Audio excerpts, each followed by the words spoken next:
பஸ்லயோ இல்ல ட்ரெயின்லயோ டிக்கெட் எடுக்கிறப்போ உங்களுக்கு சில பேர் என்ன பண்ணுவாங்க பாத்தீங்கன்னா இந்த மாதிரி கிழிச்ச நோட்டு கொடுப்பாங்க, இல்ல டேப் போட்டு பழைய நோட்டு கொடுப்பாங்க. சில பேர் அங்கேயே சண்டை போட்டு மாத்திப்பாங்க. ஆனா சில இன்டர்வியூஸ் என்ன பண்ணுவாங்க, எதுவுமே கேட்க முடியாது, அவங்க அப்படியே எடுத்துட்டு வந்துருவாங்க.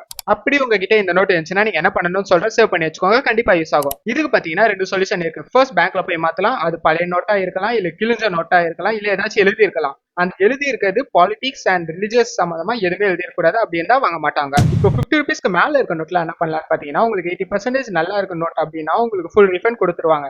இல்ல ரொம்ப டேமேஜ் ஆகி 40 to 80% தான் நல்லா இருக்கு அப்படின்னா உங்களுக்கு பாதி ரிஃபண்ட் கொடுப்பாங்க. 40 விட கீழே இருக்கு அப்படின்னா உங்களுக்கு ரீஃபண்டே கிடைக்காது. இதுல முக்கியமான விஷயம் என்னன்னு பாத்தீங்கன்னா, இந்த சீரியல் நம்பர் தெரியணும். இந்த சீரியல் நம்பர் தெரிஞ்சாதான் இது எல்லாமே பண்ணுவாங்க. இந்த சீரியல் நம்பர் தெரியாம ஏதாவது இருந்தா அந்த நோட்டை நீங்களும் வாங்காதீங்க, பேங்க்லயே வாங்க மாட்டாங்க. இந்த மாதிரி மணி எக்ஸ்சேஞ்ச் நீங்க எங்க வேணா பண்ணிக்கலாம். நீங்க எந்த பேங்க்ல அக்கௌண்ட் வச்சிருக்கீங்களோ அங்கதான் பண்ணணும்ன்ற அவசியம் இல்லை, நீங்க எங்க வேணா பண்ணிக்கலாம். ரெண்டாவது மெத்தட் என்னன்னு பாத்தீங்கன்னா, இந்த மாதிரி கம் போட்டு நீங்களே ஒட்டிக்கலாம். டேப் அவாய்ட் பண்றது பெஸ்ட். கம் போட்டீங்கன்னா எதுவும் தெரியாது. சோ இந்த மாதிரி மணி ரிலேட்டட் டாபிக் தெரிஞ்சுக்க நம்ம பேஜை ஃபாலோ பண்ணிக்கோங்க.